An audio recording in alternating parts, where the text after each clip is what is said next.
दोस्तों, एक बार भगवान विष्णु और माता लक्ष्मी क्षीर सागर में शेषनाग की शैया पर विश्राम कर रहे थे।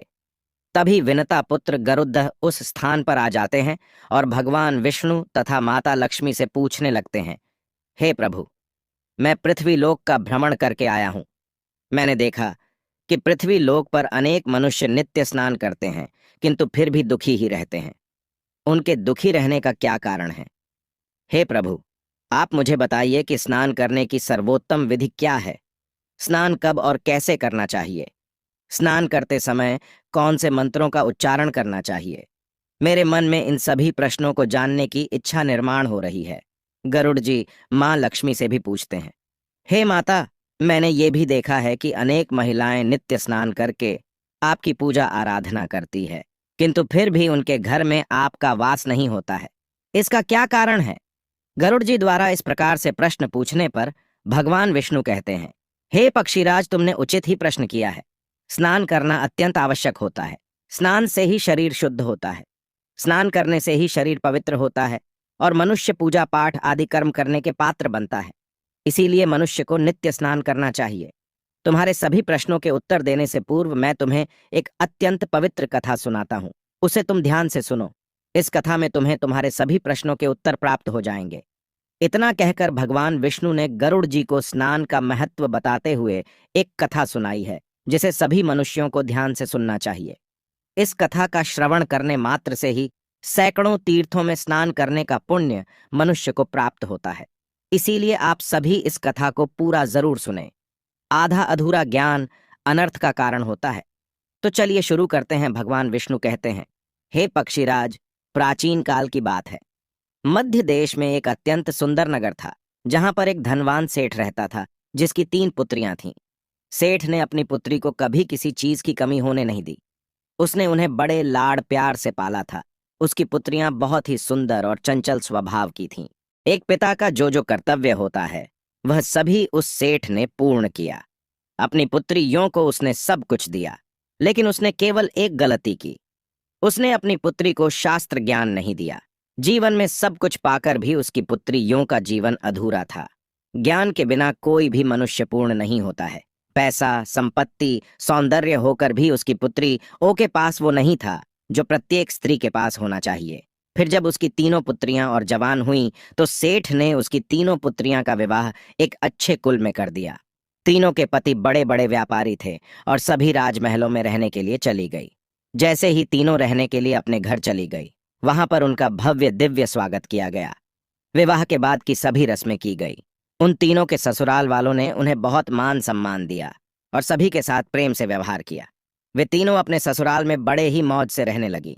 तीनों सुबह देर से जागती थी, देर से स्नान करती थी, बिना स्नान किए ही भोजन किया करती थी और कभी कभी ही पूजा पाठ किया करती थी।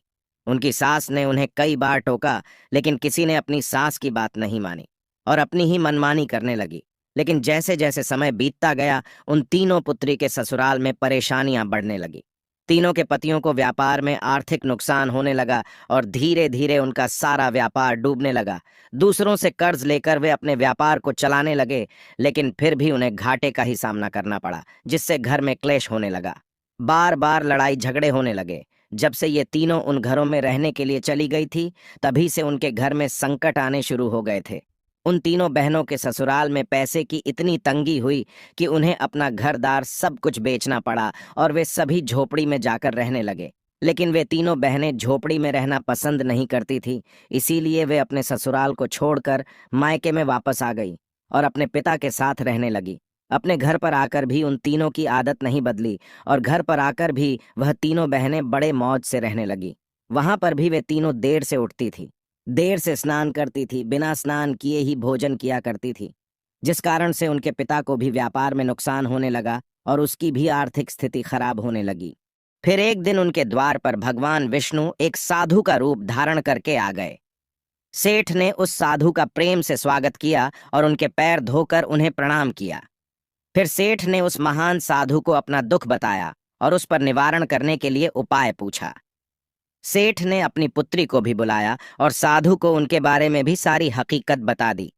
जैसे ही उस साधु ने सेठ की तीनों पुत्रियां की तरफ देखा, तो उन्हें सारी हकीकत पता चली उन तीनों बहनों के चारों ओर नकारात्मक शक्ति का घेरा बना हुआ था जो उनके साथ ही चल रहा था। वे जहां पर भी जाती वह नकारात्मक ऊर्जा उनका पीछा नहीं छोड़ रही थी। उस सिद्ध साधु ने उस सेठ से कहा, तुम्हारी तीनों बेटियों की आदतों के कारण उनके चारों ओर नकारात्मक ऊर्जा का घेरा बना हुआ है। इसी कारण से ये जहां पर भी जा रही है वहां पर केवल दुख और संकट आ रहे हैं।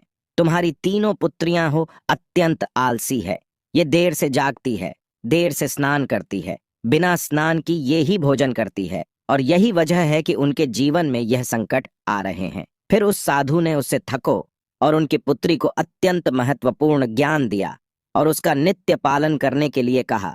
भगवान विष्णु कहते हैं, हे वत्स, स्नान के 4 प्रकार होते हैं: ब्रह्मा स्नान, देव स्नान, आर्षि स्नान, मानव स्नान और दानव स्नान।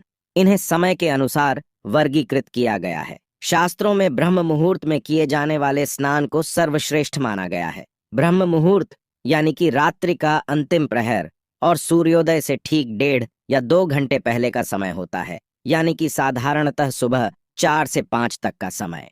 शास्त्रों में यह समय दिन का सर्वश्रेष्ठ समय माना जाता है क्योंकि इस समय वातावरण में अद्भुत और चमत्कारी ऊर्जा व्याप्त होती है। यह समय देवताओं का समय होता है। इस तरह देवताओं का स्मरण करते हुए ब्रह्म मुहूर्त में किए जाने वाले ब्रह्मा स्नान को सर्वश्रेष्ठ स्नान कहा गया है। इस समय स्नान करने से और स्नान के तुरंत बाद सूर्य देवता को अर्घ्य देने से जीवन में सुख, समृद्धि और शांति आती है। दिन भर मनुष्य का तन और मन ताजगी और सकारात्मक ऊर्जा से भरपूर रहता है। ब्रह्मा स्नान करने पर मनुष्य रोग तथा बीमारियों से दूर रहता है। उसका शरीर निरोगी और स्वस्थ रहता है। दूसरा है देव स्नान। सुबह 5 से 6 बजे के बीच किया जाने वाला स्नान देव स्नान कहलाता है। सभी पवित्र नदियों का स्मरण करते हुए किए जाने वाले इस स्नान को भी श्रेष्ठ स्नान माना जाता है। इस समय स्नान करने से मनुष्य के शरीर में सकारात्मक ऊर्जा का संचार होता है और सभी प्रकार की नकारात्मकता और बुरा ई शरीर से बाहर निकल जाती है। इस तरह देव स्नान के समय स्नान करने से तन के साथ साथ मन भी शुद्ध और पवित्र हो जाता है। इस समय पर स्नान करने से धन संपत्ति में वृद्धि होती है। मनुष्य को सभी भौतिक सुख प्राप्त होते हैं। सुबह सुबह जब आकाश में तारे नजर आते हैं उस समय के गए स्नान को ऋषि स्नान कहते हैं। यह भी श्रेष्ठ स्नान होता है। इस समय स्नान करने से मानसिक शांति मिलती है। तीसरा है मानव स्नान। सुबह 6 से 8 बजे के बीच में किया जाने वाला स्नान मानव स्नान कहा गया है। यह स्नान सूर्योदय के समय या सूर्योदय के ठीक बाद में किया जाता है। इस समय स्नान करना भी अच्छा माना गया है। शरीर में दिन भर ताजगी, स्फूर्ति और सकारात्मक ऊर्जा व्याप्त रहती है जो हमें किसी भी कार्य को करने के लिए उत्साहित करती है। किंतु मनुष्य को कभी सूर्योदय के 2 घंटे बाद स्नान नहीं करना चाहिए, अर्थात सुबह 8 बजे के बाद स्नान करना अनुचित होता है।